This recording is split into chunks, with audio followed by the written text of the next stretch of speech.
Castle's Castle does. Subnautica. Now this is entity placement and a greater focus on just getting the gameplay into the area that I've been working on before. And a lot of planning and just like talking about what to do for the next big milestone and stuff like that. So some of the actual in-editor work tends to be a bit lighter when you spend a long time in a meeting or whatnot. That happens. That's been happening a little bit more, but not enough to really distract too much. But ultimately, it's like it kind of ramps up. You start off kind of like down here, and then as the milestone gets closer and closer, it's like and before you know it, you're doing 12-hour days, which is fine in short bursts. I don't mind that too much in short bursts. I worked on projects where it was like 12 to 16-hour days was the norm. Those were unhealthy. Of course, for me, I always just do that anyway. It's not required. I don't recommend that unless you want to get a whole bunch of stuff done.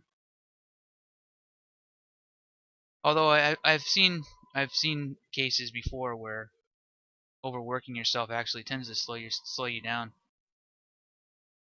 or you get into that weird mode. This is probably something that other people who have been in like long period crunches where you work in like bursts trying to get everything down. So these are loot slots that I'm placing right now. I hope that the video isn't breaking up because for some reason there's some kind of anomalies going on right now.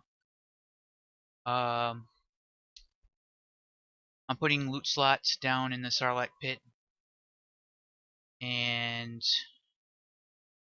so it's very rewarding. A very high chance of being rewarded for going down there.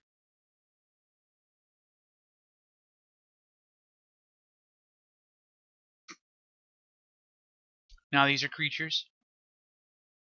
Now these are general slots. They're not your typical spawn points, and they're not as specific as the kinds of general spawn points you'd see in Skyrim or something like that, where you have like a set list of potential spawns. There's a whole other system that governs what's going to spawn when and where, and it could be for any criteria that is decided, which is a pretty open-ended thing. It's that allows for a lot to happen, including dynamic events and things of that nature. Like, oh, the player has a lot of health and hasn't been attacked in a long time. Well, throw something crazy at him. Sometimes I'll turn on the editable height map just so I can see exactly where all the biomes kind of connect. And at this point, I'm kind of floating around. Like, this is a really high likelihood that's the first angle that people will ever see this area. Oops. And that was me looking at my UT4 on the UT4 forums. Click on that.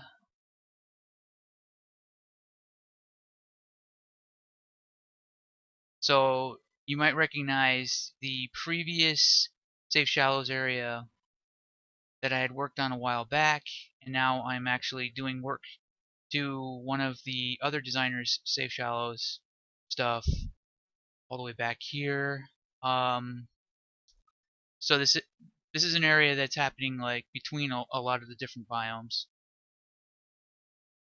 At this point, like when I first came into the project, it was like, oh, you're going to be doing these biomes and you're going to be doing these biomes. But what I'm finding right now is that now I'm sort of like coming in like special forces or something and just like attacking anything that gets in the way. You have to go here. It's kelp forest. It's like 3 different biomes all connecting in one spot. You know, get in there in your black chopper and take it out and then leave, which is a bad analogy because when the special forces do it, nobody gets to see it happen. Whereas that's not the case here. So I'm not exactly sure what analogy works for that.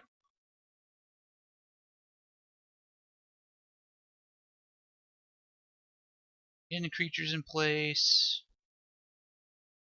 and I actually ended up putting creatures in a biome in one of the other batches that I wasn't really, because I realized that there wasn't any gameplay like already set in that spot, so I decided to just take it upon myself to go ahead and begin adding gameplay to that spot, because why not? I'm in there. I've already loaded it, so I just went ahead and did it,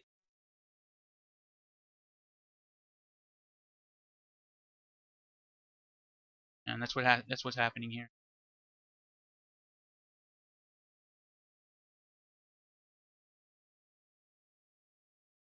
Sort of a plateau. Now this is a really thin kelp forest.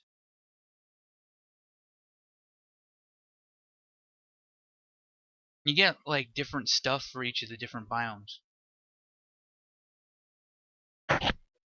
So if you get like